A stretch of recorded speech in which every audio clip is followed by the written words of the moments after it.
प्यारे विद्यार्थियों, मैं विश्व शुक्ला आप सबका आज की क्लास में स्वागत करता हूं। आज हम पढ़ेंगे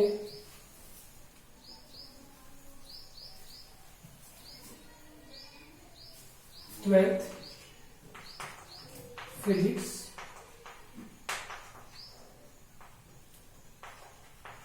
चैप्टर फर्स्ट। ट्वेल्थ फिजिक्स का चैप्टर पहला हम पढ़ेंगे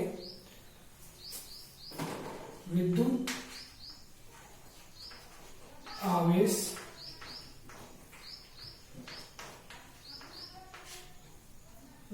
आवेश एवं क्षेत्र।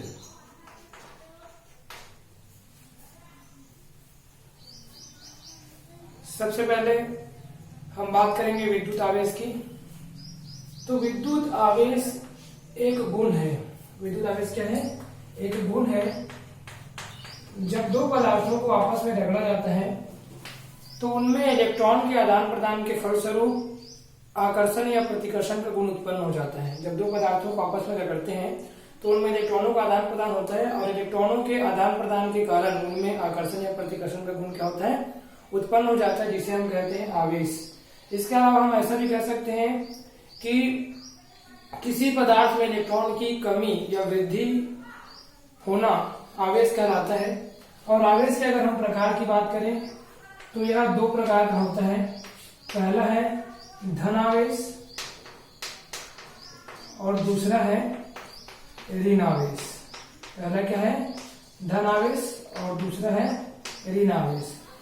धन आवेश मतलब जब किसी पदार्थ में इलेक्ट्रॉन की कमी हो जाती है, जब किसी पदार्थ में इलेक्ट्रॉन की क्या होती है? कमी हो जाती है, तब उसे धन आवेश कहेंगे। और जब किसी पदार्थ में इलेक्ट्रॉन की वृद्धि हो जाती है तब उसे क्या कहा जाएगा? ऋण आवेश कहा जाएगा। तो आवेश का प्रकार हो गया। अब हम आवेश की अगर मात्रक की बात करें तो इसका जो मात्रक है वह होता है कूलाम। इसका मात्रक एसआई पद्धति में है ना। एसआई पद्धति, सीजीएस पद्धति आपने पिछली कक्षा में पढ़ा है। तो एसआई पद्धति में इसका जो मात्रक है वह होता है कूलाम। एसआई पद्धति में इसका मात्रक होता है कूलाम। इसे सी से प्रदर्शित करते हैं और आवेश को कैपिटल क्यू या स्मॉल क्यू से प्रदर्शित किया जाता है। तो जो आवेश का जो एसआई पद्धति में मात्रक क्या है? कूलाम। और इसका सीजीएस पद्धति में जो मात्रक है वह है स्टेट कूलाम।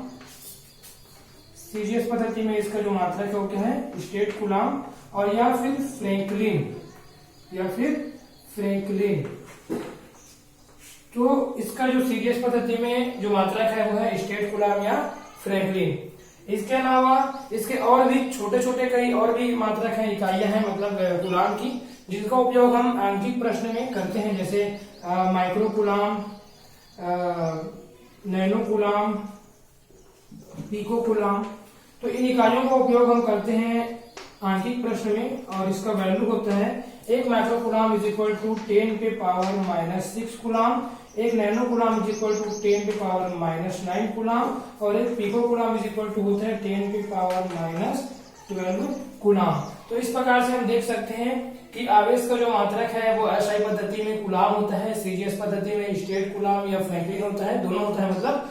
और इसके और भी छोटी इकाइयां जो है कूलाम की वो है माइक्रो कूलाम। तो 1 micro coulomb is equal to 10 पे power -6 coulomb, 1 nano coulomb is equal to 10 पे पावर -9 कूलाम और 1 pico coulomb is equal to 10 पे पावर -12 कूलाम। और इसकी सबसे बड़ी जो इकाई होती है ना, इसकी जो सबसे बड़ी इकाई जो होती है, सबसे बड़ी जो इकाई होती है ना, सबसे बड़ा मात्रक है ना, सबसे बड़ी मात्रक या सबसे बड़ा मात्रक जो होता है वह होता है फैराडे। वह क्या होता है? फैराडे। वह फैराडे होता है और फैराडे का वैल्यू होता है 96,500 कूलाम। तो जो आवेश का सबसे बड़ा जो मात्रक होता है ना, आवेश का सबसे बड़ा जो मात्रक होता है वह क्या होता है? आवेश का सबसे बड़ा मात्रक होता है फैराडे और फैराडे का वैल्यू कितना होता है? 96,500 कूलाम। तो इस प्रकार से हमने देखा कि आवेश क्या होता है कि जब दो पदार्थों को आपस में रगड़ा जाता है तो उनमें इलेक्ट्रॉन का आदान प्रदान होता है और इलेक्ट्रॉनों के आदान प्रदान के कारण उसमें आवेश उत्पन्न हो जाता है, आकर्षण या प्रतिकर्षण का गुण उत्पन्न हो जाता है, जिसे हम क्या कहते हैं? आवेश कहते हैं। और इसके प्रकार की अगर हम बात करें तो दो प्रकार से होता है, धनावेश और ऋणावेश। उसके बाद मात्रक हमने देखा कि एसआई पद्धति में कूलाम, सीजीएस पद्धति में स्टेट कूलाम या फ्रैंकलिन, और इसके और भी छोटे इकाई हमने देखी। उसके बाद हमने देखा कि आवेश का सबसे बड़ा जो मात्रक होता है वो क्या होता है, फैराडे, और एक फैराडे बराबर होता है 96,500 कूलाम। तो इस प्रकार से हमने आवेश देखा। अब हम इसके साथ साथ देखेंगे कि आवेशन कैसे कर सकते हैं। अगर हम किसी पदार्थ को आवेशित करना चाहें, तो आवेशित कैसे कर सकते हैं। तो आवेशित करने का जो मेथड होता है वो तीन प्रकार से कर सकते हैं। पहला है घर्षण द्वारा हम किसी पदार्थ को आवेशित कर सकते हैं। दूसरा है चालन द्वारा भी हम किसी पदार्थ को आवेशित कर सकते हैं। और तीसरा है प्रेरण द्वारा। हम तीन प्रकार से किसी भी पदार्थ को आवेशित किया जा सकता है ना। ये आवेशन की विधि हो गई। क्या हो गया, आवेशन की विधियां। तो ये तीन प्रकार से हम किसी भी पदार्थ को आवेशित कर सकते हैं। पहला हो गया घर्षण द्वारा, दूसरा हो गया चालन द्वारा, और तीसरा हो गया प्रेरण द्वारा। तो सबसे पहले हम देखेंगे घर्षण द्वारा कैसे आवेशित करेंगे। तो घर्षण द्वारा कैसे आवेशित करेंगे, हम लोग इसके लिए सबसे पहले क्या करते हैं, मान के चलते हैं एक परमाणु है और ये दूसरा परमाणु हो गया। तो परमाणु में क्या होता है कि परमाणु में केंद्र में नाभिक होता है, और नाभिक में प्रोटॉन और न्यूट्रॉन होता है, और इसके चारों ओर विभिन्न कक्षक होते हैं, और इन कक्षकों में इलेक्ट्रॉन क्या करता है, चक्कर लगाते रहता है। ठीक है। और एक दूसरा परमाणु ले लेते हैं। दूसरे परमाणु में भी एक नाभिक हो गया, इसमें भी प्रोटॉन और न्यूट्रॉन हो गया, और इसमें भी चारों ओर क्या हो गए, विभिन्न कक्षक हो गए, जिसमें इलेक्ट्रॉन क्या कर रहे हैं, चक्कर लगा रहे हैं। ठीक है।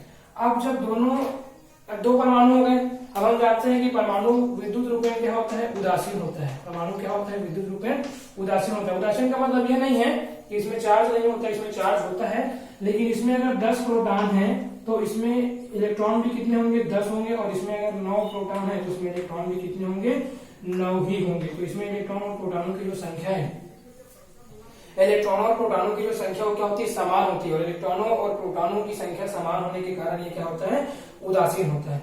और जब दोनों परमाणुओं को या दो पदार्थों को जब आपस में रगड़ा जाता है, तो रगड़ने के कारण इसमें जो इलेक्ट्रॉन है, जो इसके प्राथमिक कोश में इलेक्ट्रॉन है, वो क्या करता है, ऊर्जा प्राप्त कर लेता है। और ऊर्जा प्राप्त करने के बाद ये क्या करता है, ऊर्जा प्राप्त कर लेता है। ऊर्जा प्राप्त करने के बाद ये बाहर निकल जाता है, और क्या होता है, इस दूसरे परमाणु में चला जाता है। इलेक्ट्रॉन मतलब एक उच्च ऊर्जा स्तर से दूसरे परमाणु में चले जाते हैं जब उनको ऊर्जा मिलता है। तो ये इलेक्ट्रॉन क्या होता है, जब इसमें चला जाएगा तो इसके पास हो जाएंगे 10 प्रोटॉन, और इलेक्ट्रॉन कितने हो जाएंगे, 9 इलेक्ट्रॉन। और इसके पास क्या हो जाएगा, 9 प्रोटॉन, और इलेक्ट्रॉन कितने हो जाएंगे, 10 इलेक्ट्रॉन। मतलब इसमें इलेक्ट्रॉनों की संख्या क्या हो जाएगी, बढ़ जाएगी, और इसमें इलेक्ट्रॉनों की संख्या क्या हो जाएगी, कम हो जाएगी। तो जिसमें इलेक्ट्रॉन की संख्या कम होगी वह क्या होगा, धनावेशित, और जिसमें इलेक्ट्रॉनों की संख्या बढ़ जाएगी वो क्या हो जाएगा, ऋणावेशित। तो इस प्रकार से हम घर्षण द्वारा क्या कर सकते हैं, आवेशित कर सकते हैं। दूसरा चालन द्वारा। तो चालन द्वारा कैसे आवेशित करेंगे, मान के चलते हैं हम एक कोई चालक पदार्थ ले लेते हैं, यदि ऋणावेश से आवेशित है, और इसके समीप हम एक अन्य चालक पदार्थ ले आते हैं जो भी ऋणावेश से क्या है, आवेशित है, लेकिन इसका जो आवेश है वो क्या है, उच्च है। मतलब हम एक चालक है जो कि ऋण आवेश से आवेशित है, और इसके पास उच्च आवेश युक्त कोई चालक ले आते हैं, है ना, जो कि समान आवेश से आवेशित है। तो जब इन दोनों को पास लाया जाता है तो इसमें ऋण आवेश है और इसमें भी ऋण आवेश है। तो ये जो ऋण आवेश है इसका मान बहुत ज्यादा है, ये उच्च आवेशित है। तो ये क्या करेगा, इसको ऋण आवेश देते जाएगा, तो ये ऋण आवेश इसके चारों ओर क्या हो जाएंगे, फैलने लगेंगे और वितरित हो जाएंगे, जिससे ये चालक क्या हो जाएगा, ऋण आवेशित हो जाएगा। और अगर हम कोई धनावेशित चालक लें और इसमें क्या करें, इसके पास हम एक उच्च आवेश युक्त धनावेशित चालक ले आए, तो ये जो उच्च आवेश युक्त चालक ये क्या करेगा, अपना आवेश इसको देते जाएगा, और ये समान रूप से क्या हो जाएगा, इसके चारों ओर फैल जाएगा। तो चालन द्वारा हम क्या कर सकते हैं, विद्युत रूप से इसको क्या किया जा सकता है, आवेशित किया जा सकता है। उसके बाद प्रेरण द्वारा। तो प्रेरण द्वारा कैसे होता है ना, प्रेरण के लिए हम क्या करते हैं, मान के चलते हैं कि प्रेरण के लिए हम एक चालक ले लेते हैं जो कि धनावेशित भी है और ऋण आवेशित भी है, दोनों प्रकार के इसमें आवेश हैं। जब हम इसके पास एक चालक ले आते हैं जो कि ऋण आवेशित है ना, चालक कैसा है, ऋण आवेशित। तो जब इसको हम इसके पास लाते हैं तो हमने देखा है, हमने पुरानी पिछली कक्षा में पढ़ा है कि समान आवेशों में क्या होता है, आकर्षण प्रतिकर्षण होता है। समान आवेशों में क्या होता है, प्रतिकर्षण होता है, और विपरीत आवेशों में क्या होता है, आकर्षण का गुण पाया जाता है ना। विपरीत जब आवेश होते हैं तो एक दूसरे को आकर्षित करते हैं, और जब समान आवेश होते हैं तो एक दूसरे को क्या करते हैं, प्रतिकर्षित करते हैं। तो यहाँ पर हम देखेंगे कि माइनस चार्ज और प्लस चार्ज है तो एक दूसरे को क्या करेंगे, आकर्षित करेंगे, और जब माइनस माइनस क्या करेंगे, प्रतिकर्षित करेंगे। तो ये जो माइनस है तो इसके समीपवर्ती जो सतह है ना, समीपवर्ती जो पृष्ठ है उस पर प्लस चार्ज, और दूरवर्ती पृष्ठ पर क्या होगा, माइनस चार्ज प्रेरित हो जाएगा। मतलब ये प्रेरित करेगा, है ना। प्रेरण का मतलब क्या है, अगर ये माइनस है तो प्लस को प्रेरित करेगा, और अगर प्लस है तो क्या करेगा, माइनस को प्रेरित करेगा। तो इसके समीपवर्ती जो सतह है उस पर प्लस चार्ज, और दूरवर्ती सतह पर क्या होता है, माइनस चार्ज क्या होता है, प्रेरित हो जाता है। जब इसका संपर्क हम पृथ्वी से करेंगे तो इसका जो माइनस चार्ज है वो पूरा कहाँ चला जाएगा, पृथ्वी में, और इसमें क्या रहेगा, केवल प्लस चार्ज रह जाएगा। इस प्रकार से यह आवेशित हो जाता है। तो हम तीनों प्रकार से हमने देखा कि कैसे किसी पदार्थ को आवेशित कर सकते हैं, है ना, घर्षण द्वारा, चालन द्वारा या प्रेरण द्वारा। अब हम देखेंगे आवेशों के मूल गुण, है ना, आवेशों के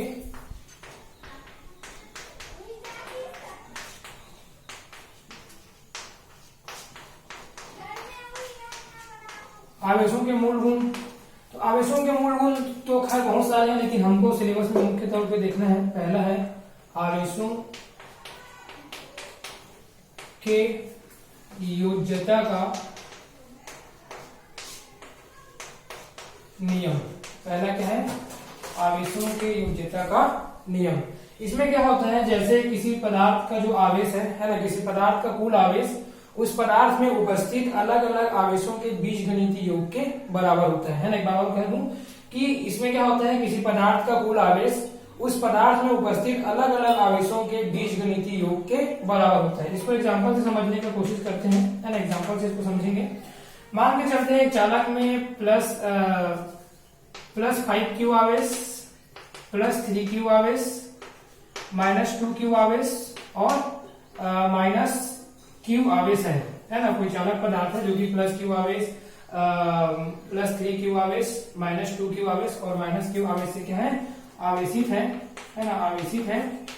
तो इसके कुल आवेश की अगर हमें गणना करनी है तो कुल आवेश Q इक्वल टू क्या हो जाएगा, प्लस 5Q और प्लस 3Q और उसके बाद माइनस 2Q और माइनस Q।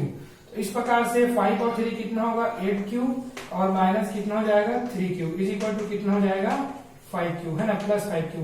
तो कुल आवेश क्या हो जाएगा, प्लस 5Q। मतलब हम किसी चालक के अगर कुल आवेश की गणना करना चाहें, है ना, तो इस नियम के अनुसार क्या होगा कि किसी चालक में उपस्थित कुल आवेश उस चालक में उपस्थित अलग अलग आवेशों के बीजगणितीय योग के बराबर होता है। तो इस प्रकार से हम इस एग्जांपल से इसको देख सकते हैं। दूसरा है आवेशों के संरक्षण का नियम। दूसरा क्या है, आवेशों के संरक्षण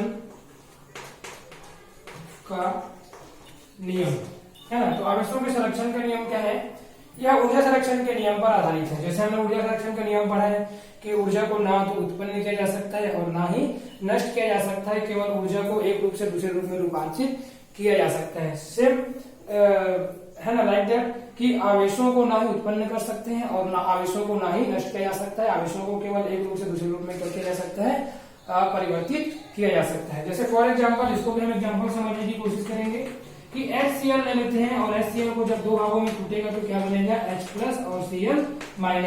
तो यहाँ पे हम जानते हैं कि जब दो परमाणु आपस में जुड़ेंगे तो क्या होगा, इसका चार्ज क्या हो जाएगा, 0 हो जाएगा। और यहाँ पे 1+ है ना, यहाँ पे क्या होगा, 1+ है और एक क्या है, माइनस है। तो यहाँ पर भी क्या हो जाएगा, 0 हो जाएगा। मतलब यहाँ का आवेश और यहाँ का आवेश क्या है, दोनों समान है। मतलब आवेशों में ऊर्जा का कोई मतलब या तो ना ही ऊर्जा दिया गया है और ना ही ऊर्जा इसमें क्या हुआ, कम हुआ है ना। मतलब दोनों के जो आवेश है वो क्या है, समान है। मतलब आवेशों में ना ही आवेश में क्या होता है कि आवेशों को ना उत्पन्न कर सकते हैं और ना ही आवेशों को नष्ट कर सकते हैं। केवल आवेशों को एक रूप से दूसरे रूप में क्या किया जा सकता है, परिवर्तित किया जा सकता है। इसके बाद हम तीसरा नियम देखेंगे, आवेशों का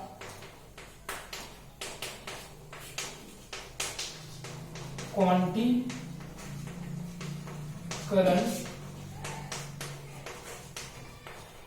का नियम। तो आवेशों का क्वांटीकरण के नियम क्या कहता है कि आवेशों का क्वांटीकरण नियम कहता है कि किसी भी चालक में आवेश उस चालक में उपस्थित इलेक्ट्रॉनों के पूर्ण गुणक के बराबर होता है। मतलब किसी भी चालक में जो आवेश क्यू है उसमें उपस्थित इलेक्ट्रॉन के पूर्ण गुणज के रूप में होता है। मतलब यहाँ पर अगर हम माने कि किसी चालक में आवेश क्यू है उसमें, तो आवेश क्यू उसमें उपस्थित इलेक्ट्रॉन के पूर्ण गुणज के रूप में होगा। मतलब यहाँ पे n इज इक्वल टू 1 2 3 4 5 कोई भी पूर्ण संख्या हो सकती है, लेकिन n का मान कभी भी कोई, जैसे फॉर एग्जांपल n का मान 1.2 4/3 3.2 ऐसा बिल्कुल नहीं होगा। n का मान क्या होगा, कोई भी पूर्ण संख्या हो सकता है, 1 2 3 4 5 6 7 कोई भी पूर्ण संख्या हम ले सकते हैं।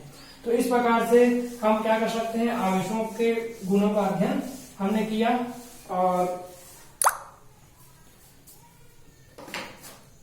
तो इस प्रकार से हमने देखा कि आवेश किसे कहते हैं, आवेश की मात्रा, आवेश का प्रकार और आवेश